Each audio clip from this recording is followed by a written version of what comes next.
अपामार्ग को चिरचिटा भी कहते हैं। अपामार्ग एक ऐसा पौधा है जो दिखने में तो झाड़ी नुमा है और घास फूस है, लेकिन आयुर्वेद में अपामार्ग एक औषधि है।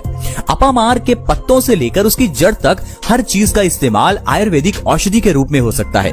अगर आप अपामार्ग का इस्तेमाल सही ढंग से करते हैं तो आपकी ऐसी कई बीमारियां हैं जिसके लिए आप हजारों लाखों रुपए खर्च करते हैं, लेकिन फ्री में वो सारी बीमारियां ठीक हो सकती हैं। आज की वीडियो में हम आपको अपामार्ग के कुछ अद्भुत फायदे बताएंगे, क्योंकि दोस्तों जब भी सेहत की बात आती है तो हम कहते हैं कि हमारे पास समय नहीं है। जब भी एंटरटेनमेंट की वीडियो देखने की बात आती है तो हम अपना 1 घंटा भी निकाल लेते हैं, लेकिन जब हेल्थ रिलेटेड वीडियो देखनी होती है तो हमारे पास 5 मिनट भी नहीं निकलते। तो मेरी आपसे रिक्वेस्ट है कि अपने 5-10 मिनट इस वीडियो को देखने के लिए जरूर निकालें, ताकि आप जान पाएं कि कैसे हमारे नजदीक के इन पौधों से ही हम स्वस्थ रह सकते हैं। क्योंकि दोस्तों जितना पैसा हम कमाते हैं उसे खुशियों पर तभी खर्च करेंगे अगर हम स्वस्थ हैं, नहीं तो जो आप कमा रहे हैं वो सारा पैसा दवाइयों पर, डॉक्टर की फीस पर, हॉस्पिटल्स की फीस पर खर्च हो जाएगा। आई होप फ्रेंड्स आप समझ पा रहे होंगे कि हेल्थ की नॉलेज लेना कितना जरूरी है। हम हमेशा इसीलिए आपके साथ ऐसी वीडियोस शेयर करते हैं ताकि आप जान पाएं कि कैसे छोटे छोटे आयुर्वेदिक नियम, कैसे छोटी छोटी आयुर्वेदिक औषधियां हमें स्वस्थ रखती हैं। हमारे घर की किचन में लौंग है, इलायची है, मेथी दाना है, अजवाइन है, जीरा है। दोस्तों ये सारी चीजें आयुर्वेद में औषधि हैं। अगर आप सही ढंग से इनका इस्तेमाल करना शुरू कर दें तो ये आपकी हर बीमारी का इलाज कर सकती हैं। जैसे कि लौंग के जरिए आपके बालों का झड़ना रुक सकता है, इलायची के जरिए आपकी कॉन्स्टिपेशन ठीक हो सकती है, जीरे के जरिए आपका वजन कम हो सकता है, अजवाइन के जरिए आपका पित्त दोष बैलेंस हो सकता है। ढेरों ऐसी चीजें हैं जिनका इस्तेमाल आप अपने घर में कर सकते हैं और आपको डॉक्टर के पास जाने की जरूरत ही नहीं पड़ेगी। आइए दोस्तों जानते हैं अपामार्ग क्या है, कैसे इसका इस्तेमाल करें। दोस्तों अपामार्ग देखने में एक झाड़ीनुमा पौधा है। कभी कभार जब आप झाड़ियों में से निकलते हैं तो आपके कपड़ों पर कुछ ऐसे छोटे छोटे बीज लग जाते हैं। ये जो बीज हैं वो अपामार्ग के ही होते हैं। अपामार्ग जैसे आपको यहाँ पे वीडियो में दिख रहा है दोस्तों, ये आपके लिए कई तरह से फायदा कर सकता है। अब जैसे कि दांतों के दर्द की बात करें तो उसमें अपामार्ग का बहुत बड़ा रोल है। जिस तरह से आप नीम की दातुन करते हैं उसी तरह से अगर आप अपामार्ग की दातुन करते हैं तो दांतों के दर्द से और दांतों की सेंसिटिविटी से आपको आराम मिल सकता है। अब अगर आपके दांतों में गर्म या ठंडा लगता है तो आप अपामार्ग की दातुन 2 से 3 बार कीजिए, आपको आराम मिल जाएगा। मान लीजिए आपके दांतों में दर्द है तो आप पेन किलर्स लेने की जगह पर 2 से 3 बार अपामार्ग की दातुन कीजिए, इससे आपके दांतों का दर्द ठीक होगा। नहीं तो आप डॉक्टर के पास जाएंगे तो वो आपको कहेगा कि अपनी दांत को डेड करवा दीजिए और 4-5 हजार रुपए का खर्चा तो आपका लगेगा ही। और आप ही सोचिए जब दांत को डेड करवाते हैं तो उसकी मजबूती नहीं रहती। इसलिए दोस्तों दांत को डेड मत करवाएं। दांतों के दर्द के केस में आप अपामार्ग की दातुन का इस्तेमाल करें। और दूसरा इलाज है आप लौंग को अपने दांतों के बीच में दबाकर सो जाएं। रात को 2 से 3 बार ऐसा करने से ही आपके दांतों का दर्द और सेंसिटिविटी बिल्कुल गायब हो जाएगी। तो देखा दोस्तों किस तरह से दांतों के दर्द को हम घर में पड़ी हुई चीजों से ठीक कर सकते हैं। लेकिन हम लोगों के पास इन्फॉर्मेशन नहीं है, इसीलिए हम लोग डॉक्टर्स के पास भागते हैं। पुराने जमाने में लोग डॉक्टर्स के पास नहीं जाते थे, उनके पास इन्फॉर्मेशन थी कि घर में पड़ी हुई चीजों से बीमारियों का इलाज कैसे हो। आप अगर अपने दादा दादी के पास बैठकर देखें तो वो आपको ऐसे कई नुस्खे बताएंगे। इसीलिए आपने सुना होगा दादी के नुस्खे, नानी के नुस्खे। ऐसे नुस्खे होते हैं जो कि हमें घर में ही मिल जाते हैं, ऐसी चीजें जिनके जरिए हम हमेशा स्वस्थ रहते हैं। लेकिन आजकल हमारे पास अपने दादा दादी के पास बैठने का समय ही नहीं है, उनसे इन्फॉर्मेशन ले ही नहीं पा रहे हैं। प्लीज आप अपने दिन का थोड़ा समय अपने बड़ों के साथ जरूर बिताएं, वो आपको अपनी जिंदगी का निचोड़ बताएंगे। इसके अलावा दोस्तों अगर आपके चेहरे पर पिंपल्स निकलते हैं तो आपके लिए अपामार्ग बहुत ही अच्छा है। अपामार्ग की पत्तियों का लेप बनाकर उसे फेस पैक के रूप में अपने चेहरे पर लगाना है। 2 से 3 बार ऐसा करने से ही चेहरे के पिंपल्स बिल्कुल गायब हो जाते हैं और पिंपल्स का दाग तक नहीं रहता। दोस्तों अगर आप पिंपल से परेशान हैं तो अपामार्ग के जरिए इसका इलाज कीजिए, फ्री में आपका इलाज हो जाएगा और कोई साइड इफेक्ट भी नहीं होगा। इसके अलावा दोस्तों किडनी स्टोन्स की प्रॉब्लम में अपामार्ग रामबाण है। अपामार्ग की पत्तियों और जड़ का काढ़ा बनाकर पीने से आपको किडनी स्टोन्स में आराम मिलेगा। अगर आप चाहते हैं आपकी किडनी स्टोन्स की प्रॉब्लम कुछ ही दिनों में गायब हो जाए तो प्लीज काढ़ा बनाकर पीजिए। अपामार्ग के काढ़े से 2 से 3 बार में ही आपकी किडनी स्टोन्स की प्रॉब्लम खत्म हो जाएगी। इसके अलावा दोस्तों अगर आप अपनी आंखों की रोशनी को बढ़ाना चाहते हैं तो अपामार्ग इसमें आपकी मदद कर सकता है।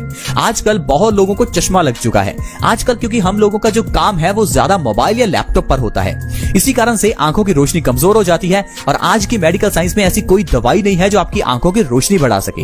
हाँ आप लेजर ट्रीटमेंट करवा सकते हैं या आप लेंसेज पहन सकते हैं, लेकिन दवाई लेने से आज की मेडिकल साइंस के अकॉर्डिंगली आप आंखों की रोशनी नहीं बढ़ा सकते। लेकिन आयुर्वेद में ढेरों ऐसी चीजें हैं जो आपकी आंखों की रोशनी बढ़ा सकती हैं।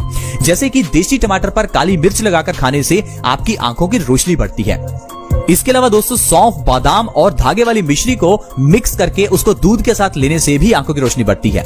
ठीक उसी तरह से अपामार की जड़ का रस और शहद दोनों को बराबर मात्रा में मिलाकर आंखों में एक एक बूंद हर रोज डालने से भी आंखों की रोशनी बढ़ती है। दोस्तों अपामार की जड़ का रस लीजिए और उसके अंदर शहद मिला लीजिए और अब इस मिश्रण को आपको एक एक बूंद अपनी आंख में डालना है। इससे आपकी आंखों की रोशनी बढ़ेगी और आप देखेंगे कि आपका चश्मा 1 महीने के अंदर अंदर ही उतर जाएगा। इसके अलावा दोस्तों बॉडी पेन होने पर आप अपामार की पत्तियों का रस निकालकर उससे मालिश कीजिए।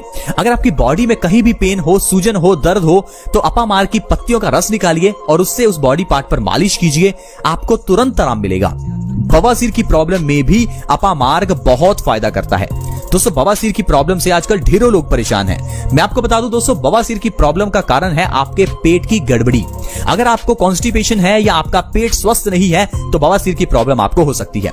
बवासीर की प्रॉब्लम से छुटकारा चाहिए तो पहले आप अपनी कॉन्स्टिपेशन ठीक कीजिए, अपने पेट का इलाज कीजिए। इसके अलावा आप अपामार की पत्तियों का रस और उसमें काली मिर्च मिलाकर सुबह खाली पेट लीजिए। इससे आपकी बवासीर की प्रॉब्लम कुछ ही दिनों में ठीक हो जाएगी। आपको 1 चम्मच अपामार की पत्तियों का रस और 1/4 चम्मच काली मिर्च को मिक्स करना है और सुबह खाली पेट 1 चम्मच लेना है। ऐसा लगातार 1 हफ्ता करने से ही आपकी बवासीर की प्रॉब्लम ठीक हो जाएगी। इसके अलावा दोस्तों ये अपामार्ग बांझपन में बहुत फायदा करता है। आज के समय में बांझपन की प्रॉब्लम बहुत बढ़ गई है। अगर आपको डॉक्टर ने कहा है कि आपकी मेडिकल रिपोर्ट तो ठीक है लेकिन फिर भी आप मां नहीं बन सकती तो आप क्या कीजिए, अपामार की जड़ और पत्तियां दोनों को दूध में उबाल लीजिए। दूध में उबालने के बाद पीरियड्स के 4 दिनों में सुबह खाली पेट आपको इसे लेना है। सिर्फ 4 बार ऐसा करने से ही आपकी बांझपन की प्रॉब्लम ठीक हो जाएगी। ये आयुर्वेदिक नुस्खा है, आप प्लीज इसे ट्राई करें, आपको इससे जरूर फायदा मिलेगा। इसके अलावा दोस्तों अगर आप चाहते हैं कि आपके घर में बच्चा नॉर्मल डिलीवरी से आए तो प्रेग्नेंट लेडी के आप कमर पर अपामार की जड़ को बांध दीजिए। जब डिलीवरी होनी हो उससे 1 दिन पहले आप उनके कमर के साथ अपामार की जड़ बांध दीजिए। इससे नॉर्मल डिलीवरी में बहुत ज्यादा मदद मिलती है।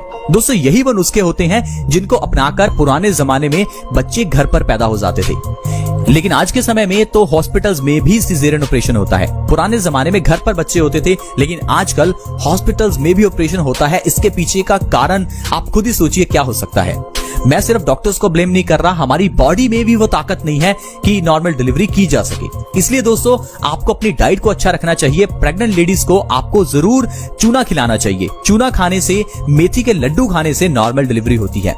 इसलिए दोस्तों डाइट हमेशा जरूरी होती है क्योंकि हम हमेशा आपको ये कहते हैं कि हमारा शरीर वही बनता है जो हम खाते हैं। इसलिए डाइट सबसे इंपॉर्टेंट है। डाइट की ओर जरूर ध्यान दें। जो भी आप खाएंगे वो आपके शरीर को लगेगा। हमारे पास 5 लाख 10 लाख की गाड़ी होती है, उसके अंदर पेट्रोल डलना चाहिए या डीजल डलना चाहिए, हम हमेशा ध्यान रखते हैं। पेट्रोल पंप पर जाकर हम हमेशा कहते हैं कि इसमें पेट्रोल डालना या डीजल डालना, क्योंकि हमें पता है कि डीजल गाड़ी में पेट्रोल डालने से या पेट्रोल गाड़ी में डीजल डालने से गाड़ी खराब हो जाती है। लेकिन दोस्तों ये जो हमारी शरीर रूपी गाड़ी है जिसकी कीमत हजारों करोड़ों से भी परे है, इसके अंदर क्या जाना चाहिए उसके बारे में हम 1% भी नहीं सोचते। जो भी सामने आया उसे खा लेते हैं, जो चीज हमें अच्छी लगी उसे खाते हैं, ये सोचे बिना कि क्या ये हमारी बॉडी के लिए अच्छी है। आप बस एक आदत बना लीजिए कि आपको हमेशा ये सोचना है कि जो चीज आप खाने लगे हैं क्या ये आपकी बॉडी के लिए अच्छी है। अगर तो अच्छी है तभी खाइए, नहीं तो उस चीज को छोड़ दीजिए। आपको कुछ समय के लिए फील होगा कि ये चीज खाने का मेरा मन था, लेकिन मन का क्या है दोस्तों, मन तो किसी न किसी चीज को करता ही रहेगा। आपको अपने मन को कंट्रोल करना है ताकि आपकी बॉडी स्वस्थ रहे। दोस्तों सबसे इंपॉर्टेंट है खान पान। आयुर्वेद कहता है कि आपको अपनी डाइट में कम से कम 50% चीजें कच्ची खानी चाहिए। मैं तो 50% कह रहा हूं दोस्तों, लेकिन अगर आप 100% खाते हैं वो तो सबसे अच्छा है, क्योंकि आप इस धरती पर रहने वाला कोई भी जीव ले लीजिए, सभी कच्चा खाते हैं। सिर्फ इंसान ही है जो चीजों को पकाकर खाता है। लोग हमें नीचे कमेंट करते हैं कि हम कच्चा नहीं खा पाते। दोस्तों कच्चा खाने में कई चीजें हैं। फल खा सकते हैं, कच्ची सब्जियां खा सकते हैं, सैलेड ले सकते हैं, स्प्राउट्स खा सकते हैं, ड्राई फ्रूट्स खा सकते हैं। दोस्तों कई ऑप्शंस हैं, आप इनमें से किसी न किसी ऑप्शन को अपनी डाइट में जरूर शामिल करें और आप देखेंगे कि आप और आपका परिवार कितना स्वस्थ रहने लगेंगे। दोस्तों आज की वीडियो में इतना ही। आज हमने जाना कि किस तरह से अपामार्ग हमें फायदा कर सकता है और आसपास की ढेरों चीजों से हम कैसे स्वस्थ रह सकते हैं। प्लीज आप जरूर अपने दादा दादी के पास बैठें और उनसे जानें कि वो इतना स्वस्थ कैसे हैं। मेरे दादी जी की एज 90 साल की है, उनको ना ही दिल से जुड़ी हुई कोई बीमारी है, ना डायबिटीज है और ना ही उनको कोई और समस्या है। कारण है उनका लाइफस्टाइल। जिस तरह का लाइफस्टाइल वो आज भी जी रहे हैं उससे वो बहुत स्वस्थ हैं और हम उन्हीं से इंस्पायर्ड होकर आपके साथ ऐसी वीडियोस शेयर करते हैं ताकि आप जान सके कि कैसे जिंदगी में स्वस्थ रहा जाता है। आज की वीडियो में दोस्तों इतना ही। वीडियो अच्छी लगी तो प्लीज इसे लाइक करें, दोस्तों के साथ शेयर करना कभी ना भूलें।